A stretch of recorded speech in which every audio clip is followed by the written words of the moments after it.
ఎవరు చూపించినారంటే కనుక ఎవడైతే దీనివల్ల ఈ ల్యాండ్ గ్రాబింగ్ లేకపోతే ఎవడైతే భూములు కబ్జాలు చేసేటోళ్ళు వాళ్ళు దీన్ని ఇట్లా చూపించడం మొదలు. దాంట్లో మూసీలో మాకు సంబంధం లేకుండా మూసీలో మేము కొలగొడతామని చెప్పి తీసినారు. మూసీలో మేము చిన్న చిన్న వాళ్ళ మీద హైదరాబాద్ పోదు, పెద్దవాళ్ళని కొడుతుంది. మనం చూసినారు కదా, 10 ఎకరాలు తీసి వాడు నెలకు ₹1,00,00,000 ఇన్కమ్ అన్నమాట. నెలకు ₹1,00,00,000 పార్కింగ్, వాడిని తీసుకొని వాడిని పోదు. చిన్నవాళ్ళ మీద హైదరాబాద్ పోదు.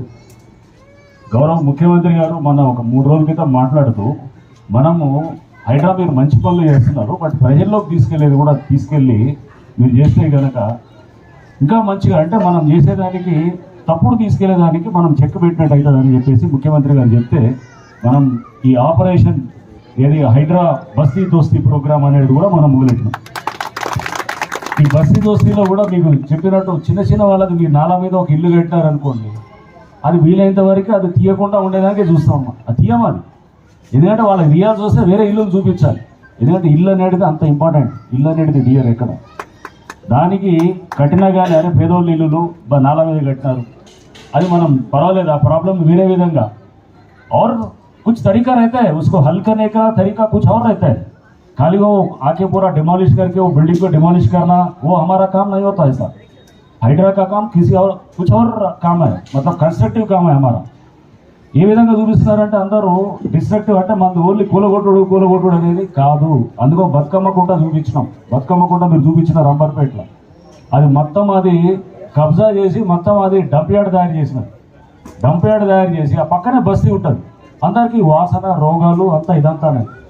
దాన్ని తయారు చేసి ఇప్పుడు బతుకమ్మ కుంట చూస్తే మన ఢిల్లీ నుంచి కమిటీ వచ్చినారు, చూసి వాళ్ళు ఇట్లా కూడా చెరువులు తయారు చేయొచ్చు అని చెప్పి వాళ్ళు ఆశ్చర్యపోతున్నారు.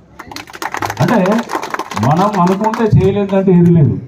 మనకు ఉండాల్సింది ఒక మంచి సంకల్పం ఉండాలి, మంచి ఆలోచన ఉండాలి, ఆశయం ఉండాలి, అందరి సపోర్ట్ ఉండాలి, ప్రభుత్వం యొక్క మనకి ఏది సపోర్ట్ ఉండాలి, ప్రజల యొక్క సపోర్ట్ ఉంటే కనుక అధికారులు మంచి కార్పొరేటర్లు ఉన్నారు, అందరు ఉన్నారు, అందరు కలిసి మంచి తలవక చేసినాం అనుకోండి, అందరి చేతులు కలిపితే కనుక మనల్ని ఆపేది ఎవడని ఆపుతాడా?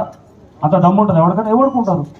సో మన అందరం కలిసి ఒక దాని మీద రావాలి. పార్టీలే ఇక్కడ ఎంఐఎం పార్టీ ఉండొచ్చు, కాంగ్రెస్ ఉండొచ్చు, బీజేపీ ఉండొచ్చు, బీఆర్ఎస్ ఉండొచ్చు, ఇంకా ఎవరు కమ్యూనిస్ట్ ఉండొచ్చు, పార్టీతో సంబంధం లేదు. ముస్లిం ఉండొచ్చు, హిందూ ఉండొచ్చు, క్రిస్టియన్ ఉండొచ్చు, మన అది కూడా సంబంధం లేదు. మాకు ఎవడైనా అందరూ ఒకటే. హైదరాబాద్ ముందు మనం అందరం కూడా ఒకటే. పేదోళ్ళ దాంట్లో మనం ఫస్ట్ పోవాలి, పేదోళ్ళ దాంట్లో చేయాలి. పేదోళ్ళ దానికి చేసేటప్పుడు పేదవాళ్ళకి ఏమున్నది, హైదరాబాద్ వచ్చి పేదవాళ్ళు ఇల్లు గులుస్తుంది అనేటటువంటి ఒక భయాన్ని ఇంతకుముందు కొంతమంది సోషల్ మీడియాలో కానీ లేకపోతే ఇట్లా రకరకాలుగా తీసుకొచ్చినారు. ఎక్కడ హైదరాబాద్ పేదవాడి ఇల్లు టచ్ కూడా చేయదు. పెద్దవాళ్ళ ఇల్లునే మేము వాళ్ళని